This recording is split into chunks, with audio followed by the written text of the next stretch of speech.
Hola, buenas tardes. Soy José Gutiérrez, director de programas de Down España, y una tarde más os doy la bienvenida a una nueva conferencia del ciclo de conferencias Down. Como ya hemos comentado en alguna ocasión anterior, a principios del pasado mes de junio, Down España envió a través del CERMI una serie de propuestas dirigidas a la Comisión para la Reconstrucción Social y Económica creada para gestionar la recuperación del país tras la pandemia del COVID-19. Una de las líneas de acción en las que se centraban dichas propuestas consistía en aprovechar el debate de la próxima reforma de la ley educativa para construir un sistema educativo más inclusivo que permita ofrecer a las personas con síndrome de Down y con discapacidad intelectual una atención educativa de calidad y en igualdad de condiciones, incluso en situaciones tan adversas como las que hemos vivido a causa de la crisis sanitaria. En el marco de este debate tan importante para nuestras familias, hoy vamos a hablar sobre la situación actual del derecho a la educación inclusiva en España con el abogado Juan Rodríguez Zapatero, un abogado que ha colaborado en anteriores ocasiones con Down España y cuyo despacho profesional viene trabajando de manera intensa desde hace más de 11 años en asuntos relativos a la defensa de los derechos de las personas con discapacidad y especialmente en el ámbito educativo. Especialmente trascendente fue la intervención de dicho despacho en la sentencia del Tribunal Supremo de 14 de diciembre de 2017, en la que por primera vez se logró establecer una doctrina muy completa por parte del alto tribunal en cuanto al derecho fundamental a la educación inclusiva y las obligaciones de las administraciones educativas en relación a los alumnos con discapacidad. En la conferencia de hoy, Juan Rodríguez Zapatero nos va a hablar sobre la panorámica del marco normativo sobre el derecho a la educación inclusiva y sobre cómo está actualmente la jurisprudencia en este ámbito, además de otros asuntos muy interesantes. Antes de dejaros con él, os recuerdo la mecánica de la conferencia, como siempre, 2 bloques. El primer bloque con la conferencia propiamente dicha y el segundo bloque con vuestras preguntas que podéis ir escribiendo en el icono que tenéis abajo de preguntas y respuestas y que yo le trasladaré a nuestro conferenciante cuando llegue el momento. Así que no me extiendo más y doy paso a Juan, que lo tengo por aquí, esperando.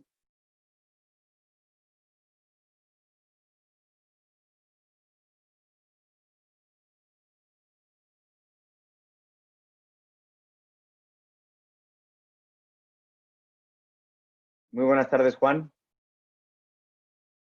Creo que no te oímos. Ahora sí. Ahora, perfectamente. Muy buenas tardes. ¿Qué tal? Buenas tardes. Bueno, pues lo Se oye dicho, yo bien, no se oye quiero... bien, ¿no? Sí, se oye bien. No quiero quitarte tiempo, pero antes de nada quería darte las gracias en nombre de la Federación por estar aquí con nosotros esta tarde. Ya has colaborado con nosotros en numerosas ocasiones y siempre es un privilegio contar con tu punto de vista y tu conocimiento, así que en nombre de toda la Federación te doy las gracias. Y nada, yo te dejo para la primera parte de la conferencia, me quedo aquí silenciado y con el vídeo apagado, pero si necesitas cualquier cosa, me lo dices y vuelvo enseguida. Y nos vemos en la parte de las preguntas. Perfecto, Perfecto. perfecto. Pues nada, muchas gracias y buenas tardes. Buenas tardes. Bueno, buenas tardes a todos los participantes en esta videoconferencia y especialmente buenas tardes y agradecimientos sin duda a la Federación Down España, con la que he tenido el placer ya de tener encuentros, conversaciones y participación en este tipo de eventos, digamos. Quiero decir antes que nada que estamos en un momento decisivo de la educación inclusiva, del derecho a la educación inclusiva, que a mí me gusta hablar del derecho a la educación. Quitemos ya de una vez o pongamos, digamos, en almoneda siempre los adjetivos, aunque sea necesario hablar de inclusión educativa, como es necesario hablar de inclusión en otros tantos ámbitos de derechos fundamentales. Pero, como digo, estamos en un momento crítico, importante, porque nuestro Parlamento, nuestro Congreso de los Diputados, como sabéis, está debatiendo una reforma de la ley educativa. Siempre son reformas de la ley educativa, de la ley sobre todo del 2006, y constantemente ha habido reforma tras reforma. Es uno de los déficits de nuestro sistema normativo educativo, que constantemente hay reformas, modificaciones sobre las anteriores modificaciones. Lo esencial y más en un momento en el que estamos todavía intentando salir de una grave situación sanitaria, de una crisis sanitaria, es decir, que estamos hablando de personas. Hoy voy a hablar de personas. No hace falta que ponga nombres, podría poner muchos nombres, por discreción, por protección de datos, por reserva incluso a los padres y madres, pues tampoco me voy a referir exactamente a nombres concretos, pero por los despachos profesionales de los abogados que llevamos la defensa de derechos fundamentales, sí que aparecen constantemente nombres y personas. Y esos nombres, esos que son los titulares auténticos del derecho a la educación con carácter general, son quienes más sufren la lacerante discriminación y segregación que todavía tiene el derecho a la educación en España. Es realmente sorprendente. Un país que ha alcanzado cotas importantes en otros derechos fundamentales, en el derecho, por ejemplo, al matrimonio entre homosexuales, que ha eliminado barreras discriminatorias en otros ámbitos, la creación de la ley de dependencia, en otros avances, tengamos todavía que hablar de una necesidad de una educación inclusiva, es decir, una educación para todos, como dice el artículo 27 de la Constitución. Es lacerante, es sonrojante, y lo digo así de claro, para el poder público, para los poderes públicos, y en este caso apelo ya de entrada a los diputados, a las diputadas, a los senadores, para que de una vez por todas esa reforma educativa recoja algo tan esencial como es sencillamente el derecho a la igualdad, el derecho de todos, en definitiva, al acceso y a la permanencia en el sistema educativo. Y abolir las prácticas discriminatorias, las prácticas de segregación, las prácticas de exclusión que persisten en nuestro sistema normativo y sobre todo en la práctica administrativa. Voy a enfocar de manera muy práctica y desde un punto de vista jurídico. Uno es abogado y el abogado, ¿a qué se dedica? Un abogado lo que se dedica es a defender derechos, los derechos que nos encargan nuestros clientes. En este caso, esencialmente los padres, los madres o los tutores o los representantes de hijos y que tienen alumnos o que son alumnos con lo que se ha venido llamando y se llama, en términos legales, necesidades educativas especiales, con carácter general. Bien, aunque ya digo, necesidades educativas especiales, personas con discapacidad, educación inclusiva, términos que tenemos que poner en cuarentena, mejor dicho, en el sentido de que no se utilicen como connotaciones discriminatorias, sino como connotaciones de, digamos, derecho positivo de la línea del artículo 9, es decir, discriminación positiva como elementos que sirvan para modificar el sistema normativo, no porque tengamos que ya connotar a alumnos con necesidades especiales o hablar de alumnos con discapacidad, estamos sin duda, por mucha terminología que pongamos.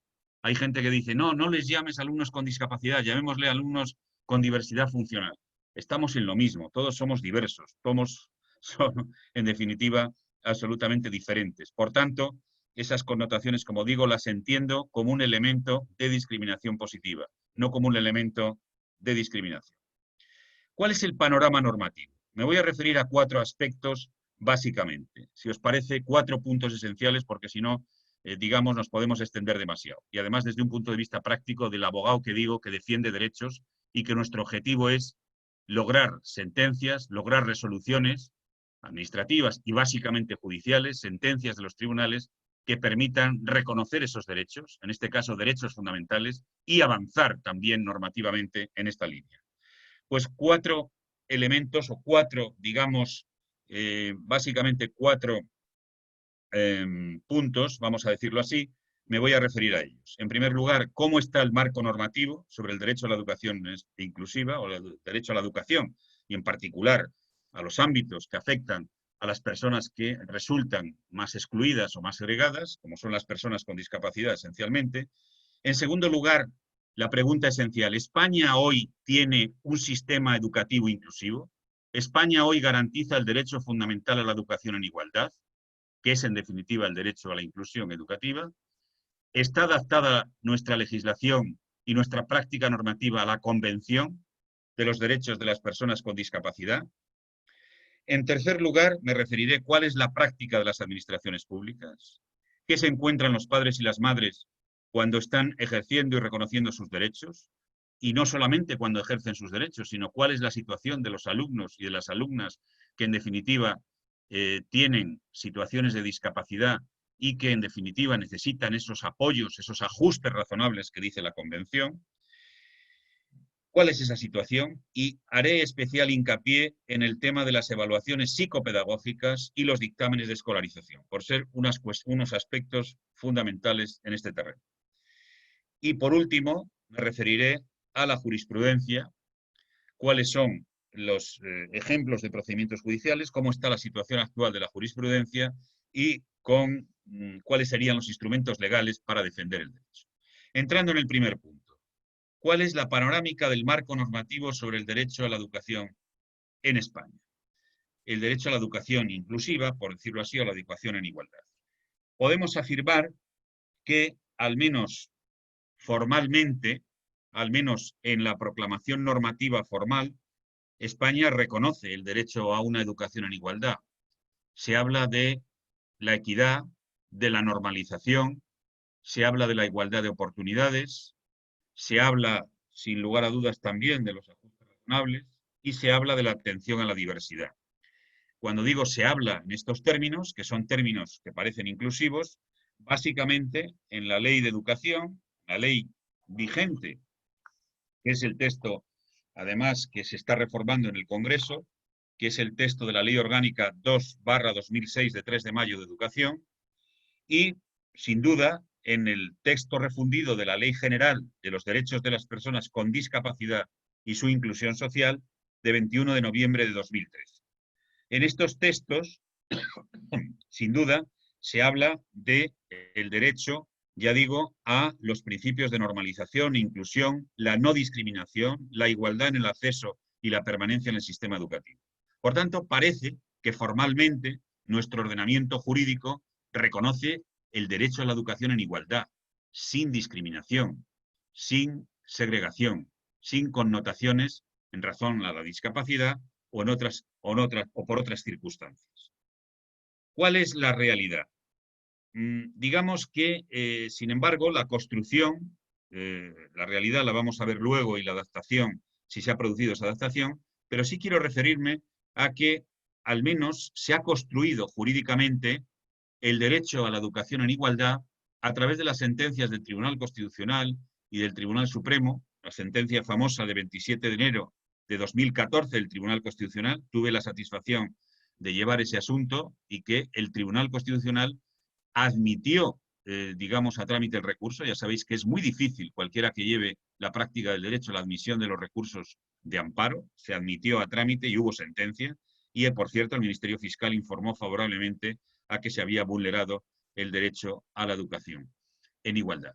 A partir de la sentencia de 27 de enero de 2014 y a partir de la sentencia, que luego veremos más detalladamente, del Tribunal Supremo de 17 de diciembre de 2017, se ha creado un cuerpo jurisprudencial o un cuerpo de construcción jurídica, de que en definitiva el derecho a la inclusión educativa no es más que el derecho a la igualdad.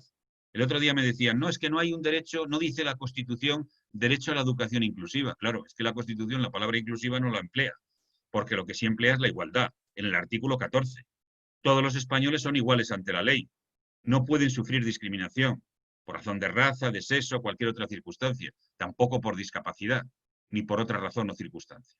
Por tanto, el artículo 14, derecho a la igualdad, en conexión, en vinculación directa, con el artículo 27 de la Constitución, cuando dice todos tienen el derecho a la educación. Por tanto, desde el punto de vista normativo, los artículos 14 y 27, quiero dejarlos muy claros, de la Constitución, construyen, fundamentan que el derecho a la educación en igualdad o el derecho a la educación inclusiva es sin duda un derecho fundamental. Un derecho fundamental significa que es un derecho que tiene un reconocimiento superior en el ordenamiento jurídico, el máximo reconocimiento. Como todos sabemos, hay derechos subjetivos. Hay unos derechos, yo puedo tener otros derechos, el derecho a la propiedad y otros tipos de derechos económicos, sociales, pero los derechos fundamentales son los que tienen la máxima protección jurídico-constitucional. En este sentido, el hecho y la circunstancia de que hoy en España, a través de estas jurisprudencias, de estas sentencias que he mencionado, el derecho a la educación en igualdad, el derecho a la educación inclusiva, es un derecho fundamental, es una cuestión esencial que se ha logrado. porque no es un principio la educación inclusiva, no es una retórica, no es un objetivo, no es una proclamación sin más. El derecho a la educación inclusiva es un derecho fundamental. Derecho a la igualdad en el acceso y la permanencia en el sistema educativo, a no sufrir discriminación, a no sufrir ningún tipo de exclusión ni de segregación por ninguna circunstancia, y desde luego tampoco por razón de discapacidad.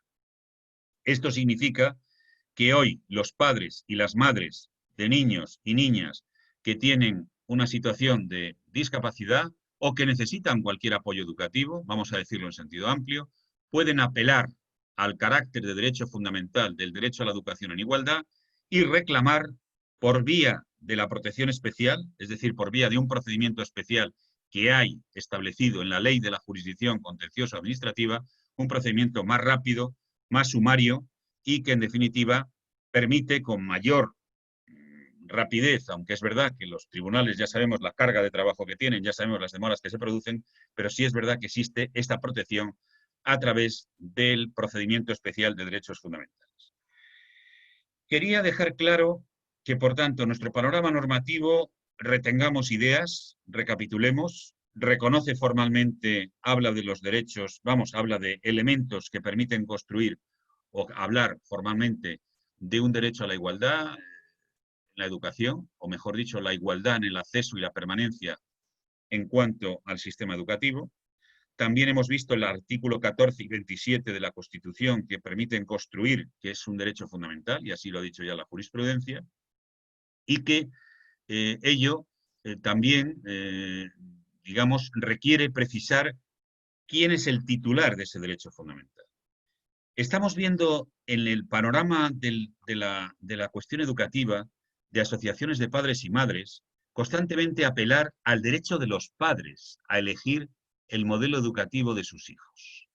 Bueno, el derecho a la educación en igualdad no es un derecho de los padres. El derecho a la educación inclusiva, sin discriminación, es un derecho de los alumnos.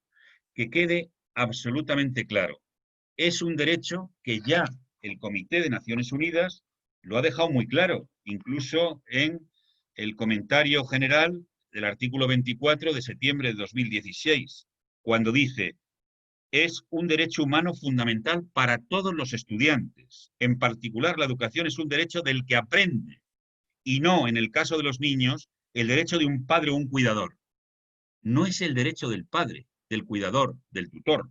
Y dice el Comité de la ONU que aplica y que garantiza la Convención sobre los Derechos de las Personas con Discapacidad, ya digo, en este comentario de septiembre de 2016, que las responsabilidades de los padres están subordinadas a los derechos del niño.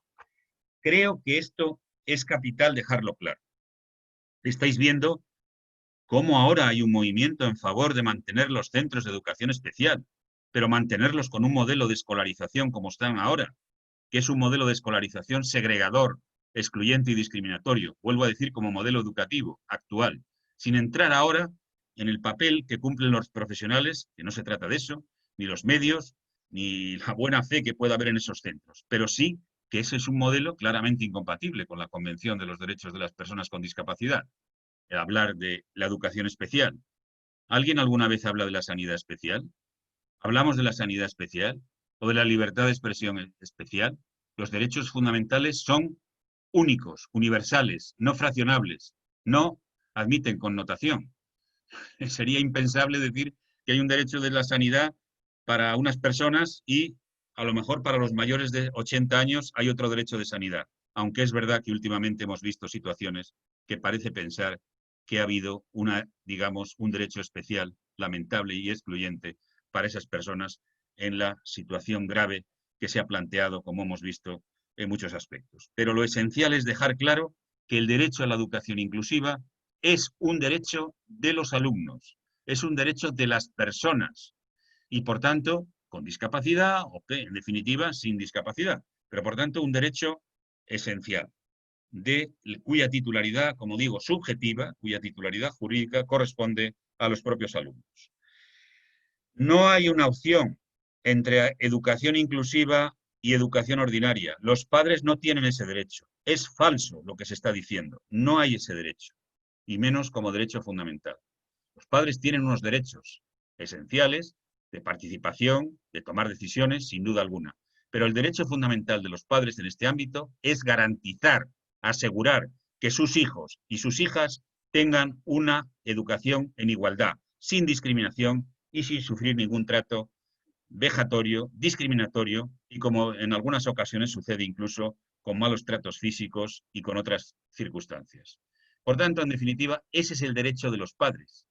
La responsabilidad, como dice el Comité de la ONU, de garantizar la efectividad del derecho a una educación en igualdad. Creo que esta proclama, este énfasis jurídico que ponemos en ello, es fundamental para dejar claro algunas falsas polémicas que se están diciendo o que se están alimentando artificialmente. Bien, ¿qué sucede con el derecho a la educación en igualdad? Pues sucede que el derecho a la educación en igualdad, el derecho inclusivo, no se puede desligar de los instrumentos internacionales. No se puede desligar porque es fundamental. Ahí es donde nace casi el derecho fundamental, la idea del derecho fundamental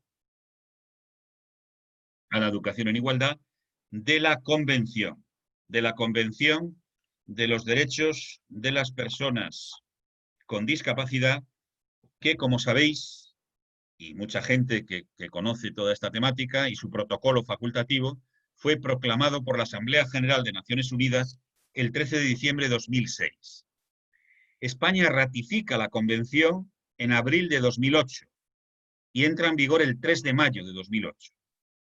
Por tanto, al entrar en vigor, al publicarse en el Boletín Oficial del Estado, de 21 de abril de 2008, estamos hablando de una norma jurídica interna del ordenamiento jurídico español.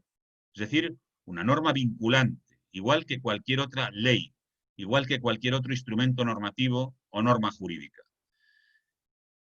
Y no solo eso, no solo forma parte del ordenamiento jurídico interno y por tanto es directamente aplicable y vinculante para las administraciones públicas, para los poderes públicos, por supuesto para juzgados y tribunales, sino que además, conforme al artículo 10.2 de la Constitución, las normas relativas a derechos fundamentales han de interpretarse conforme a los tratados y acuerdos internacionales ratificados por España, como es el caso de la Convención. Consecuentemente, retengamos estas ideas. Es la Convención norma jurídica interna, por tanto, aplicable, invocable en los tribunales y juzgados, y fundamentar en ello una demanda, una reclamación, es no solo perfectamente legítimo, sino yo diría que incluso obligado, y obligada también su aplicación por juzgados y tribunales. Y a la vez, cualquier duda, cualquier discrepancia, cualquier colisión interpretativa entre una norma interna y la Convención, debe primar la Convención, por aplicación directa, primigenia y prevalente. Es decir, prevalece la Convención frente a cualquier norma de nuestro ordenamiento jurídico. Esto es importante porque, como vamos a ver ahora, hay normas, disposiciones normativas, tanto estatales y muchísimas autonómicas. Pensar que en esta materia hay una transferencia importante a las comunidades autónomas en materia educativa y, como digo, ese aspecto que está transferido, muchas normas estatales y autonómicas, si hay una colisión, si hay una duda de cuál se aplica, debe aplicarse siempre la Convención. Lamentablemente, no siempre la jurisprudencia aplica la Convención, o mejor dicho, no es un uso frecuente aplicar la Convención, aunque sí puedo citar alguna sentencia, como por ejemplo la sentencia de la Audiencia Nacional de 2 de noviembre de 2009, que en un caso de un derecho a una beca de una persona que tenía una discapacidad neurológica, aplicó directamente la Convención.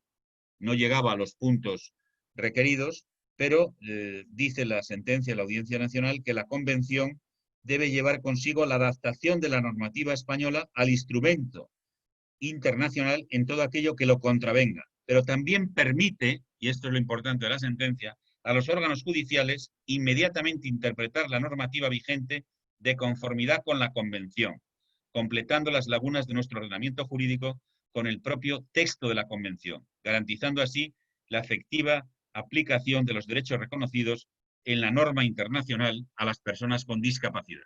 Sentencia importante de la Audiencia Nacional, 2 de noviembre de 2009. Que, por cierto, ya dice, hay que adaptar las normas a la Convención.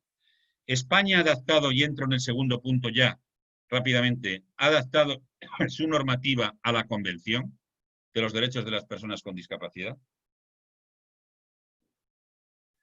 A este respecto, tenemos que decir que hubo una ley en el año 2011 en la que efectivamente esa ley, como digo, tenía una misión que era adaptar distintos instrumentos normativos a la Convención.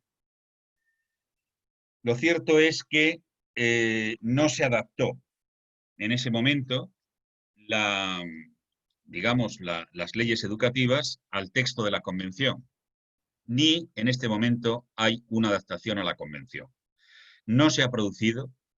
Estaba viendo que ayer una revista, una publicación del derecho a la educación decía más de una década después. No, es que la Convención, como digo, en España estamos hablando del año 2008, publicada en el BOE de 2008, en abril de 2008, y entró en vigor en mayo.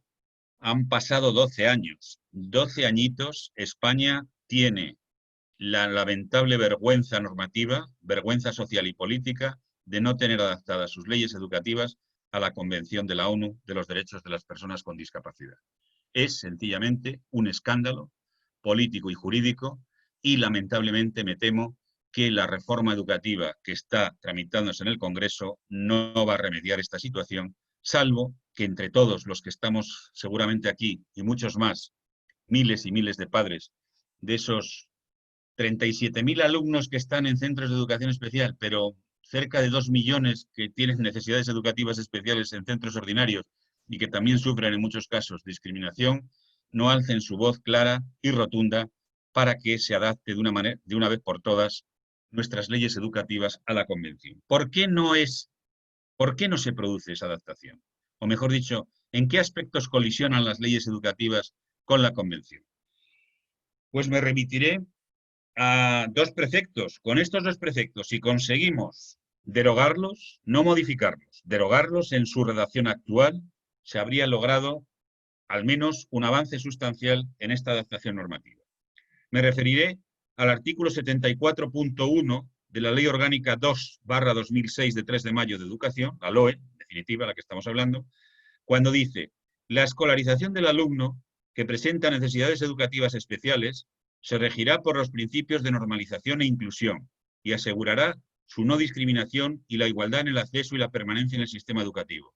Chapó, lo suscribimos, ¿verdad? Lo decimos todos de acuerdo, ¿no? Eso es inclusión educativa, vale. Cuidadín. Dice, de forma que la escolarización de estas personas, sigo leyendo, en unidades o centros de educación especial, y unidades o centros de educación especial, solo se llevará a cabo cuando sus necesidades no puedan ser atendidas en el marco de las medidas de atención a la diversidad de los centros ordinarios. Es decir, se establece una excepción con un concepto jurídico indeterminado que permite una discrecionalidad máxima a la Administración para decidir cuándo el alumno o la alumna puede ir, en definitiva, a un centro de educación especial o incluso a unidades de educación especial, porque las aulas específicas en los centros ordinarios son, sin duda alguna, también educación especial. Cuidado con esto, que quede claro. Las aulas específicas de los centros ordinarios no son inclusión, no son sistema educativo inclusivo, son también claramente sistema educativo especial, por tanto, segregador y discriminatorio. Para precisarlo bien claro, no solo los centros especiales, sino las aulas o las unidades especiales que hay en los centros ordinarios. Fijaros una cosa en este punto. España venía ayer, precisamente en la publicación, como digo, de Derecho a la Educación, hablaba de que en España, concretamente, en el curso 2007-2008, según las estadísticas, había 863 de estas clases. De estas clases me refiero a aulas específicas en centros ordinarios. y en el 2018-19, es decir, prácticamente una década después, era un total de 1.788.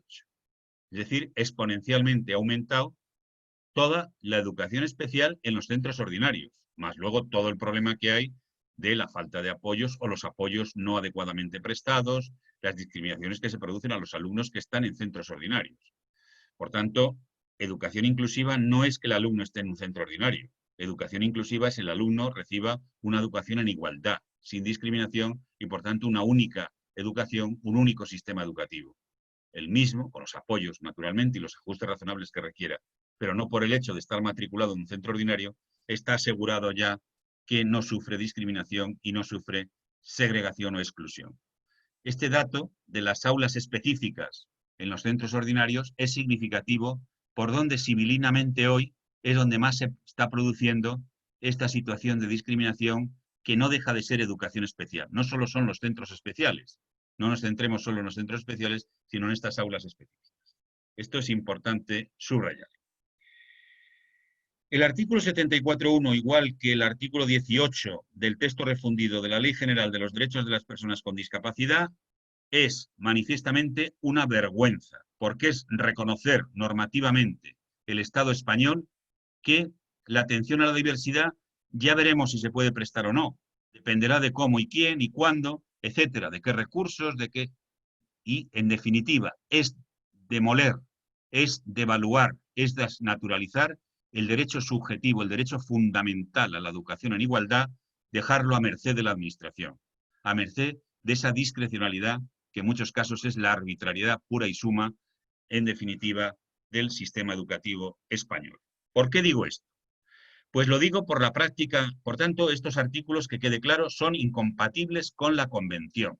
Y que quede claro que la disposición adicional cuarta del proyecto de ley de reforma educativa, que dice evolución de la escolarización del alumnado con necesidades educativas especiales, no resuelve el problema, porque al contrario, perpetúa el artículo 74 de la LOE, el artículo 74 de la ley de 2006, que es la clave, no solo lo perpetúa, lo cita expresamente, y este plan del gobierno de que en 10 años dotará de los recursos necesarios para atender las mejores condiciones al alumnado en los centros ordinarios. Sin embargo, luego claramente dice que continuará prestando el apoyo necesario a los centros de educación especial. ¿Por qué chillan tanto los sectores más reaccionarios de nuestra sociedad, que no son los padres, no me refiero a ellos, los sectores más reaccionarios de nuestra sociedad, los sectores que no están por la igualdad, para mantener el sistema de una educación, de un sistema dual de educación, manteniendo los centros de educación especial? ¿Por qué se rasgan las vestiduras diciendo que el gobierno español en 10 años abolirá los centros especiales si habla expresamente de apoyo a los centros de educación especial? Si el texto de la ley de educación no resiste una pasada. Vamos a decirlo claro, los que estamos en esto unos añitos. No resiste una pasada desde el punto de vista de la inclusión educativa. Y tengo que alzar la voz frente a los grupos políticos y más frente a los grupos progresistas. El gobierno de este país tiene que tomar en serio, y lo digo claramente, el tema de la inclusión educativa de verdad. Porque con esa disposición adicional cuarta no enmendamos, no derogamos ni modificamos la incompatibilidad del sistema educativo con la Convención, como ha puesto de relieve claramente el Comité de la ONU. El Comité de la ONU nos ha sacado los colores en numerosas ocasiones. No solo en el 2008, anteriormente también varios informes y luego informes posteriores al del 2008 que tanta repercusión tuvo. Pero, claro, es que, por ejemplo, hay un último informe del Comité de la ONU, creo recordar que es de abril de 2019, bueno, hace un poco más de un año o 2 años, bueno, en definitiva, hace poco más de un año nos estaba diciendo que no habíamos cumplido con el informe anterior. ¿Y qué es lo que decía el Comité de Naciones Unidas sobre la Convención de los Derechos de las Personas con Discapacidad? Pues dice que un sistema educativo que continúa excluyendo de la educación general a personas con discapacidad intelectual o psicosocial, particularmente a personas con discapacidad intelectual o psicosocial y discapacidades múltiples, con base en una evaluación anclada en un modelo médico de la discapacidad y que resulta en la segregación educativa y en la denegación de los ajustes razonables necesarios para la inclusión sin discriminación en el sistema educativo general. O sea, que claramente dice que nuestro sistema educativo es un sistema segregador, de exclusión, y que además pedía claramente, bueno, luego habla de los informes psicopedagógicos, me referiré a ello, y dice que, en definitiva, analiza todo el sistema administrativo para llegar a la conclusión de que España debe adaptar, dice, finalizar sin demora y conforme a un calendario preciso la adecuación normativa a la Convención, como exige la Ley 26/2011, a la que antes me referí. Y dice, el artículo 24, el Comité recomienda una reforma legislativa que implique definir claramente la inclusión, sus objetivos específicos, contemplar la educación inclusiva como un derecho y no solo como un principio, eliminar la excepción de educación segregada, eliminar la segregación educativa de estudiantes con discapacidad. En definitiva, abolía también o pedía claramente que el artículo 74 claramente no es compatible, el artículo 74 de la LOE, con la Convención. Por tanto, ahí están todas las conclusiones del informe de Naciones Unidas de 2018, reiterado luego en el 2019, etcétera, y el legislador español sigue mirando para otro lado, sigue sin, en definitiva, tomar en serio lo que es una urgencia y un imperativo normativo y moral y de justicia, normativo, moral y de justicia, para impedir el dolor y el sufrimiento de tantos padres y madres que están sufriendo estas discriminaciones y segregaciones y poner coto a un sistema segregador y discriminatorio como es el sistema, sobre todo para las personas con discapacidad, las personas que necesitan, precisamente por su vulnerabilidad, más apoyo, más atención de los poderes públicos, como un imperativo, como digo, categórico, moral, jurídico y, desde luego, en este caso, de pura aplicación de la Convención.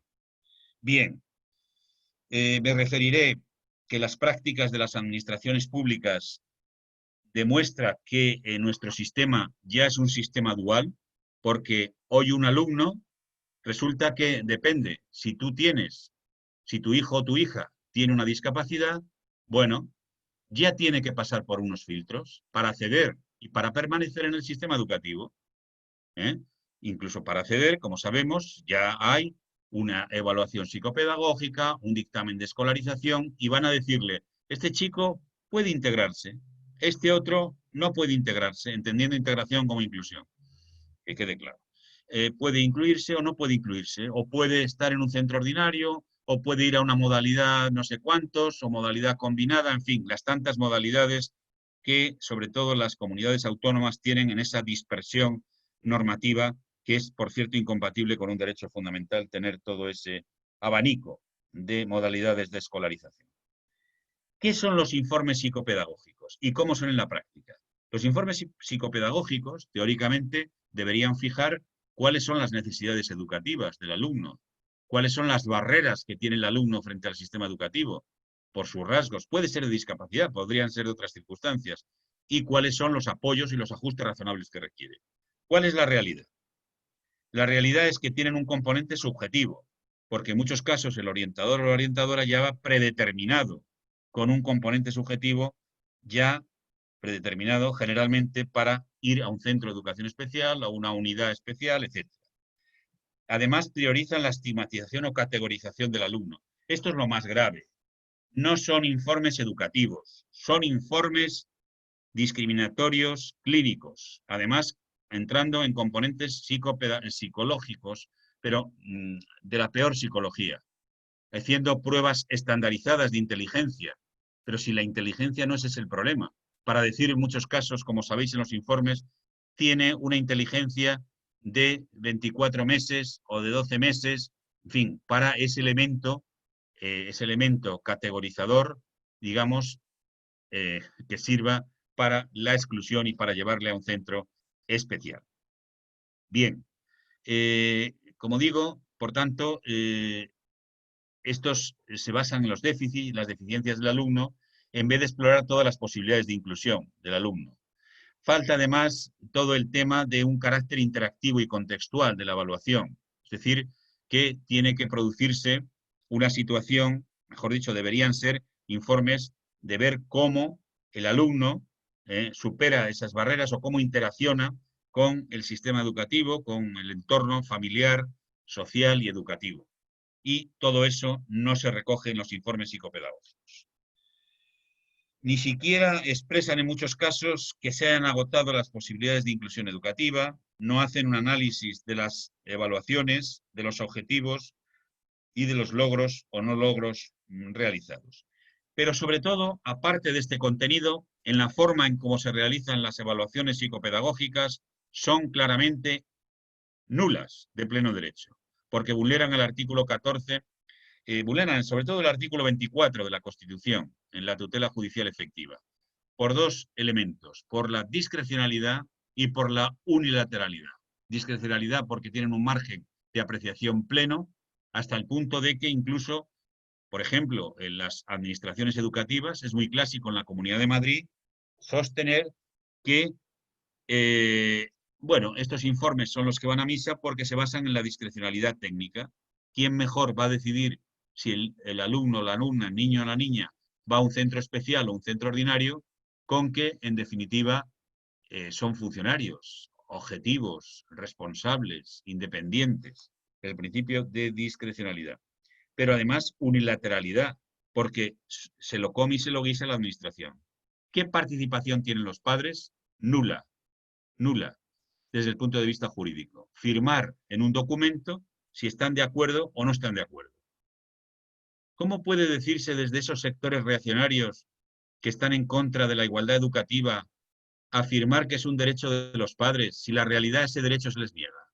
Si no es verdad, si el padre que quiere la inclusión educativa de sus hijos tiene unos muros y unas barreras y unos sufrimientos que además se le culpabiliza al padre o la madre porque en definitiva está reclamando algo tan elemental como un derecho fundamental y que en definitiva, como digo, tiene ese muro o barrera de la administración por ese principio de unilateralidad.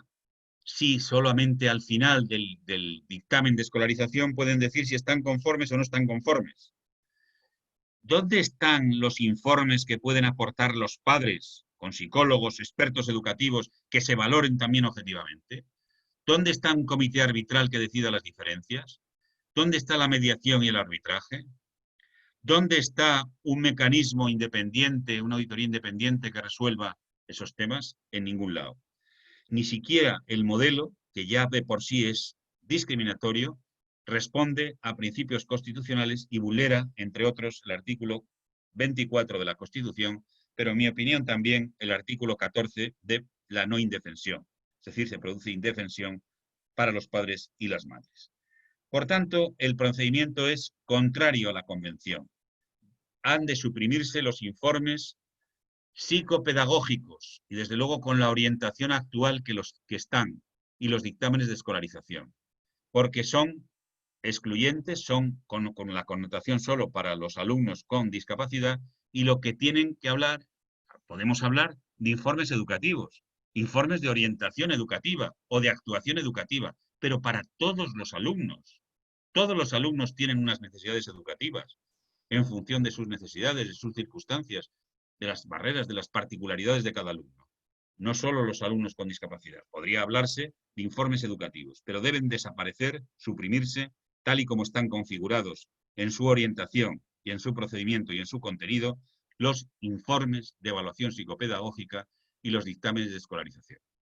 Estoy apoyando iniciativas en este sentido de padres y madres de alumnos que están pidiendo y clamando porque, en definitiva, en la ley educativa y en este procedimiento está en marcha, esta reforma educativa, se supriman no solo a nivel estatal, sino a nivel de comunidades autónomas. Sé también de otras iniciativas, de otras asociaciones también que están trabajando en esta misma línea y por otra vía. Todo eso me parece encomiable y me parece fundamental. Bien, acabo y concluyo con el aspecto de la jurisprudencia y los instrumentos legales para defender el derecho. Bien, nuestra jurisprudencia podemos decir que ha ido avanzando en un sentido positivo. Cuando digo nuestra jurisprudencia me refiero tanto esencialmente al Tribunal Supremo, ya cité antes algunas sentencias del Tribunal Supremo y del Tribunal Constitucional, y sobre todo a resoluciones de juzgados y tribunales. La lucha de los padres, que son héroes, de padres y madres, que algunos de ellos han tenido que soportar hasta juicios penales, que sufren discriminaciones, que sufren vejaciones por funcionarios, no por todos los funcionarios, por el sistema educativo. Cuando digo porque no se les escucha y porque cuando reclaman de verdad, insistentemente, el derecho de sus hijos, o que un ajuste razonable no funciona, o que necesita su hijo una atención educativa mayor, en fin, tienen que sufrir un calvario administrativo, un vía crucis, nunca mejor dicho en términos bíblicos, y lo saben los padres y las madres que me están escuchando, es un vía crucis de reclamación, de escritos, de silencios administrativos, de mirar para otro lado, etcétera, etcétera. Algún día, no, ya es el momento también de que en esa reforma educativa, en esa ley integral que luego hablaré, también se hable de las responsabilidades de la administración pública y de los funcionarios cuando estamos en aspectos como son los derechos fundamentales. Me centraré en la sentencia de 17 de diciembre de 2017 del Tribunal Supremo, esta sentencia de 14 de diciembre, para ser precisos, de 2017, es una sentencia que también tuve la fortuna de participar en ella. Cuando digo de participar en ella, porque venía de una sentencia del Tribunal Superior de Justicia de La Rioja, que ha hecho unas magníficas sentencias, por cierto, tengo que decirlo, este tribunal, reconociendo el derecho a la educación inclusiva y en igualdad, y como digo, confirmó una sentencia del TSJ de La Rioja y desestimó el recurso de casación que había interpuesto, en este caso, la Comunidad Autónoma de La Rioja. Sin embargo, el Tribunal Supremo establece una doctrina, deja muy claro que es un derecho fundamental, deja muy claro que son mandatos constitucionales, habla del derecho a la igualdad en el acceso a la educación y habla precisamente del artículo 27 en relación con el 14, lo que comentaba al principio, que la regla general es la integración, entendiendo integración por inclusión, que ya sabéis que el concepto de inclusión es el que vale. Inclusión es que el sistema educativo se adapte al alumno. Inclusión es que se modifiquen,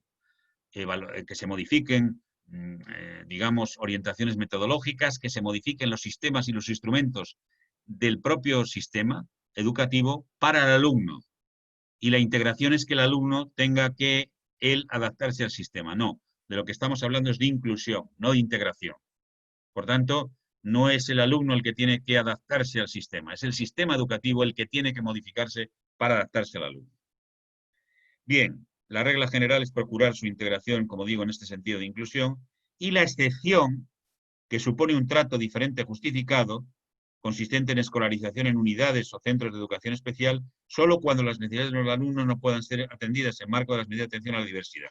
Interpreta esto en el sentido de que para la decisión de escolarizar en un centro de educación especial sea conforme a la Constitución, los informes en los que se apoye la Administración educativa deben justificar ese trato diferenciado, atendiendo a las peculiaridades de cada caso, deben razonar por qué supone una carga desproporcionada para la Administración la escolarización en un centro ordinario con los apoyos precisos. En definitiva, por qué se opta por lo excepcional frente a lo ordinario. Bien, a partir de esta sentencia y la anterior ya del Tribunal Constitucional de enero de 2014, pero sobre todo de esta sentencia de 14 de diciembre de 2017 del Tribunal Supremo, queda claro cómo está el panorama jurídico del derecho a la educación inclusiva o la educación en igualdad en España. Pues bien, la Administración tiene la carga probatoria de justificar en los informes psicopedagógicos, en los dictámenes de escolarización y en las resoluciones finales que concluye ese procedimiento, tiene que justificar en sus actuaciones y en su última resolución que escolarizar a un alumno en un centro de educación especial o en unidades especiales de los centros ordinarios, cualquier medida que sea salirse del derecho del sistema ordinario, del sistema único ordinario, de los centros ordinarios, tiene que estar justificado porque, por ejemplo,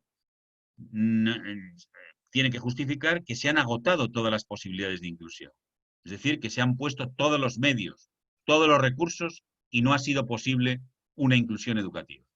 tiene que justificar que esos recursos, apoyos y ajustes razonables, que son los instrumentos, como digo, de modificación, los ajustes razonables en una adaptación curricular, son los apoyos personales, es un profesor de pedagogía terapéutica, una L de audición y lenguaje, en fin, los apoyos personales, metodológicos y de adaptaciones curriculares que un alumno requiere, no se puedan prestar en el sistema ordinario, o porque es perjudicial para el alumno. Es decir, unos requisitos de motivación ineludibles que tienen que justificarse en los dictámenes y en los informes de las administraciones educativas.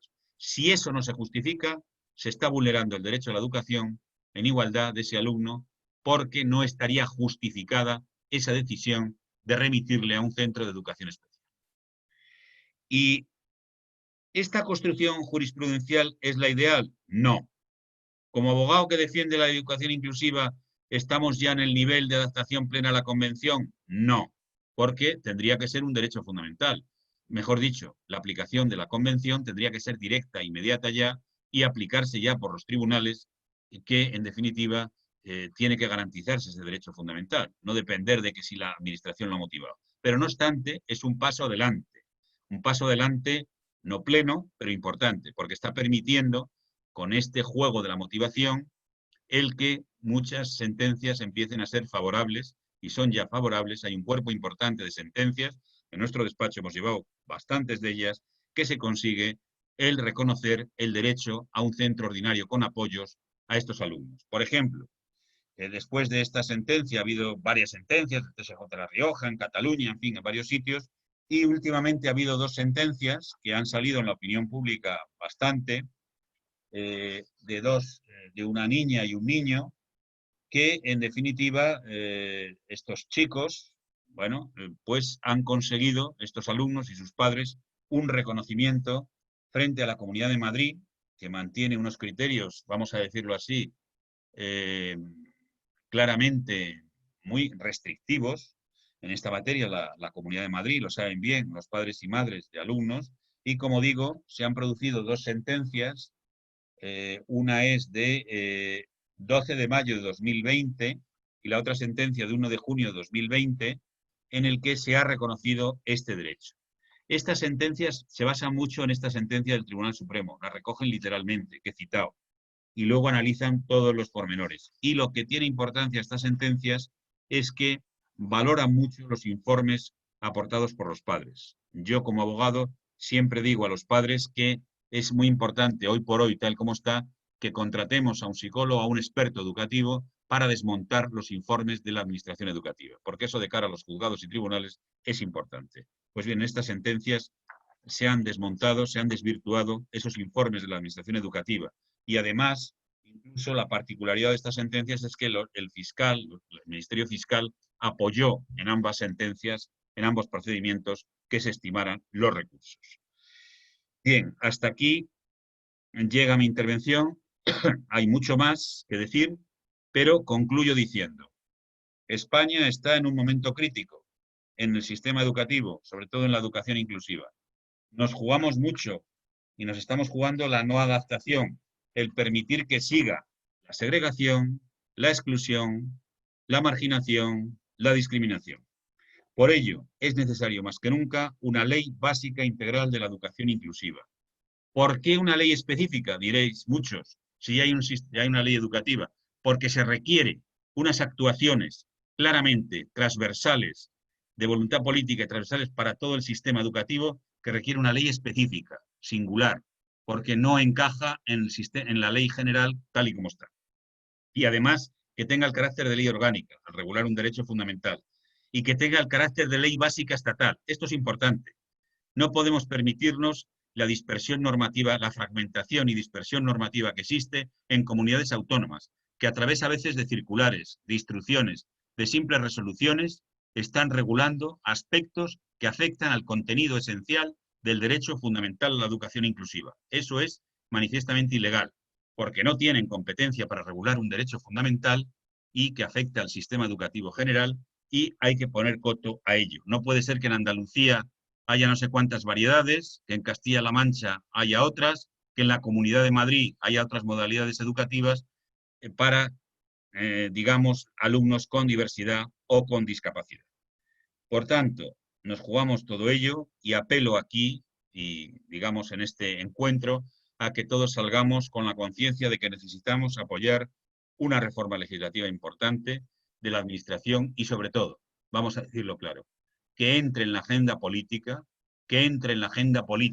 ahora que se está hablando de la reconstrucción del país, que reconstruyamos el sistema educativo, que apelemos por la dignidad, que apelemos por la diversidad, que apelemos por la igualdad y que apelemos por eliminar toda práctica discriminatoria, aboliendo la segregación educativa y por un sistema educativo que nos ponga a la cabeza, como nos ha puesto a la cabeza en otros parámetros que ya he citado de derechos fundamentales. Muchas gracias por la atención. Juan, pues muchísimas gracias. Sé que me he extendido, pero bueno. No hay problema, tenemos algunas preguntas. Voy a intentar agruparlas y, bueno, para aquellos, porque no vamos a poder responder a todas por cuestión de tiempo, para aquellas personas que se queden sin responder sus preguntas, les recuerdo que en la página web de Down España, www.creamosinclusión.com, que es un dominio que ha creado en España sobre educación inclusiva, hay un foro donde se pueden hacer todas las consultas que se consideren necesarias a nuestra experta en educación inclusiva. Juan, voy a intentar agrupar un poco las preguntas que nos han ido haciendo. Me ha parecido muy interesante que nos preguntan varias personas si crees que los profesionales de la educación están capacitados para impartir la educación inclusiva, porque si es tan importante la educación inclusiva, ¿por qué los profesionales y los estudiantes de magisterio no tienen conocimientos sobre metodologías y sobre derecho incluso de educación inclusiva? ¿Cómo crees que se podría hacer ese cambio a nivel educativo y por qué crees que ocurre esto? Sí, respondo ya, ¿no? Sí. Sí, bueno, yo creo que como sucede en tantas cosas, las generalizaciones seguramente son injustas, ¿no? Y más hablando de personas y de profesionales. He tenido ocasión, por los temas que llevamos en el despacho, de tratar con profesionales de la educación y hay, sin duda, en España, magníficos profesionales de la educación y también magníficos orientadores y orientadoras. Pero el panorama, sin entrar ya en el aspecto subjetivo, el panorama es que, en efecto, ellos mismos reconocen que falta formación, que les falta una formación específica de inclusión educativa. Por tanto, yo creo que en esa ley que abogo por ella, esa ley integral de la educación inclusiva o de la inclusión educativa, creo que uno de los aspectos que tienen que fomentarse y potenciarse es todos estos temas, ¿no? Porque muchas veces ellos mismos se ven desbordados. Es decir, por ejemplo, un alumno que tiene un trastorno del espectro autista, ¿no? El autismo. Bueno, pues es complejo. Y me doy cuenta muchas veces que el padre o la madre conoce a ese chico, conoce cómo interactuar con él. ¿Por qué? Porque se han esforzado en sistemas de comunicación, en entenderle. Claro, llega a la escuela y ¡plas! Todos los avances quedan en gran medida cercenados, porque no se conoce cómo responde, por ejemplo, digo el autismo, puedo decir tantas y tantas diversidades funcionales o situaciones de discapacidad otras, ¿no? Entonces yo creo que sí, que se requiere una formación y una, digamos, un impulso a la formación de los profesionales en este terreno. Y Juan, también nos preguntan varias personas si está tan claro que se está vulnerando un derecho fundamental y si en los informes se vulneran distintos artículos constitucionales, ¿por qué no se actúa de oficio o por qué no somos capaces de eliminar esos informes? ¿O por qué la Fiscalía no actúa de oficio ante estos casos? Bueno, pues esa es una pregunta que en alguna medida me he hecho a lo largo de la intervención, ¿no? Pero que nos hacemos. Yo creo que efectivamente, si ya el Constitucional lo ha dicho, si ya lo ha dicho el Tribunal Supremo, que está en juego derechos fundamentales, yo creo que tendría que haber un papel más activo, por ejemplo, de las fiscalías, ¿no? De las fiscalías y hacer fiscalías especializadas en algunos ámbitos se ha intentado, ¿eh? Yo diría no fiscalías para los derechos de las personas con discapacidad, fiscalías para derechos fundamentales, ¿eh? Y derechos fundamentales entraría ahí la educación inclusiva, ¿no?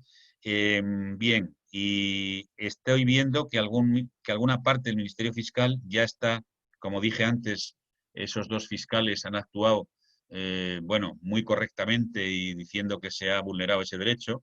Entonces estamos viendo que hay ya sectores de la Fiscalía que van en esta línea. Pero yo creo que habría que impulsar desde el Gobierno a una Fiscalía de Derechos Fundamentales que se ocupara muy específicamente del derecho a la educación inclusiva, con instrucciones muy claras de actuar en este ámbito. Incluso eso nos permitiría no solo llegar ya al proceso judicial, a la sentencia, al tiempo, sino que incluso actuar antes para evitar esas situaciones, ¿no?, que pueden producirse. Nos comentan también que el problema es, como comentabas ya también, cuando la Administración justifica, se justifican dictámenes, en informes y en resolución que cumplen la normativa, pero que, bueno, que tienen esas limitaciones de las que hemos hablado. Y no permiten a los padres presentar pruebas del trabajo del alumno. Y nos preguntan qué pueden hacer entonces estos padres. No, pues pueden hacer insistir en ello. Es decir, incluso hay una resolución del Defensor del Pueblo que dice que tienen el pleno derecho los padres de aportar esos dictámenes, de aportar su opinión, de aportar esos informes con los profesionales o los técnicos que ellos encarguen. Las últimas sentencias ya le están dando valor a ello. Por tanto, decir que insistan en aportarlo y si no, pues que pueden acudir al Defensor del Pueblo, probablemente la Fiscalía también, en fin, o alguna institución, pero yo creo que insistir en que los aporten, ¿no? Cada vez más se está abriendo la posibilidad de ello, ¿eh? ¿Qué crees que suponen también? Nos has hablado de varias sentencias. ¿Crees que verdaderamente suponen un avance, nos preguntan, para las familias, o no va a cambiar nada si no se cambia esa ley o si no se hace esa ley específica? Hombre, es verdad que el camino del proceso judicial no es fácil, es costoso, como todo proceso judicial, sobre todo más que costoso, tiene mucha demora por la carga de trabajo, aunque no tanto como, bueno, por la vía de los derechos fundamentales. Yo las sentencias que tengo vienen durando, decir un año, no sé, unos meses, digamos, pero bueno, ya todo lo que sea un proceso de 8 o 10 meses, ya casi en derecho, en la práctica judicial digamos, rápido, entre comillas, ¿no? Pero bueno, hay medidas cautelares, hay posibilidades. Yo creo que eso repara esas situaciones, sin duda, pero muchas veces llegan tarde. Muchas veces es cierto que llegan tarde. Hay padres y madres que luego incluso se sienten un poco indefensos, es decir, ahora me han reconocido esto, pero mi hijo ha perdido 1 año, 2 años y en ocasiones más, ¿no? Entonces, repara en parte, muy parcialmente, situaciones, pero lo que sí puede ser es que estén abriendo camino, ¿no? Están abriendo camino de que, y por tanto yo creo que eso tiene que ser un elemento más que impulse esta reforma legal que yo sostengo, ¿no?, a través de una ley integral de la educación inclusiva. Ese Hablabas, sería, lo mejor es una ley nueva. hablabas de las aulas específicas dentro de los centros ordinarios, como una forma más de segregación, y nos preguntan qué pueden hacer los padres cuando, bueno, no les derivan a educación especial, pero ven que sus hijos están en esas aulas específicas en centros ordinarios. ¿Qué les recomiendas que hagan? Que ¿Cómo pueden reclamen, actuar? que formulen una petición reclamando reclamando la inclusión educativa de sus hijos, y si no le responden, que vayan a los tribunales. Es decir, pueden hacer una reclamación en vía administrativa y ante la negativa de eso, o el silencio, se puede ir luego ya a un contencioso administrativo. Juan, pues ha habido muchos mensajes en la conferencia y bueno, como sabes, estas conferencias son para familias, y sí que me gustaría que para despedir, pedirte qué mensaje de todo de esto que hemos hablado, qué mensaje le das a esas familias que se ven solas o que ven que se están vulnerando sus derechos con esos informes, o que no saben muy bien a qué acudir, o no conocen muy bien todo este entramado jurídico de sentencias. ¿Qué mensaje les das para que afronten esta situación cuando se ven solas ante un informe de este tipo, o ante una discriminación en el colegio, y no saben muy bien qué acudir? ¿Qué mensaje les darías a estas familias para que afrontaran esta situación? Bueno, un mensaje de ánimo, ¿no? Un mensaje de ánimo de decir que no están solas, que es verdad que cuando se sufre una situación de esas, uno parece sentirse solo, impotente, indefenso, y parece que ahí ya no hay forma de luchar y de batallar. Pero que hay muchas asociaciones, vosotros sois un ejemplo, muchas otras, que acudan a una asociación, que acudan a padres y madres que están cada vez más organizados, que acudan a despachos de abogados, cualquiera de los despachos que hay, que estamos trabajando en esta línea. Es decir, que sobre todo que no se queden pasivos. Lo peor es no luchar. La batalla que no se da nunca se gana. Por tanto, que den la batalla. Porque esa batalla que están dando, como han dado otros colectivos, citaba antes los colectivos gay, fijaros que ahora está de moda, 15 años de la ley de matrimonio, ¿no? Sé que es diferente, pero bueno, no deja de ser una práctica discriminatoria, pues que den la batalla, ¿no? Que ánimo, que pongan en contacto con asociaciones, con otras familias, con abogados, y que no se queden solos en el sofá de su casa lamentando, llorando. Que la mejor forma es, porque además está en juego la dignidad y los derechos de sus hijos, ¿no? Bueno, pues con este mensaje de ánimo y de esperanza nos quedamos y, bueno, agradecerte que hayas estado esta tarde con nosotros, agradecerte esta conferencia tan clara con esos mensajes tan directos que se agradece mucho y con este formato online la verdad es que más todavía.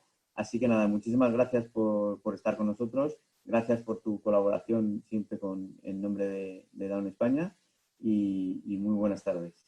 Bueno, pues yo quería también transmitiros mi agradecimiento personal a una federación, una asociación como vosotros, que estáis haciendo una tarea sin duda encomiable y esa tarea que estáis precisamente además a pie de obra, como digo yo, es decir, en directa convivencia en la primera fase, es decir, cuando el padre o la madre pues sufre o simplemente necesita apoyo o estímulo o simplemente ser escuchado, ¿no? Hacéis una labor encomiable y mi ánimo y mi reconocimiento, ¿no? Pues muchísimas gracias. Ahí seguiremos codo con codo los distintos actores para conseguir que la educación inclusiva sea una realidad. Venga. Muchísimas gracias, Juan. Muy buenas tardes. Buenas tardes a vosotros. Gracias.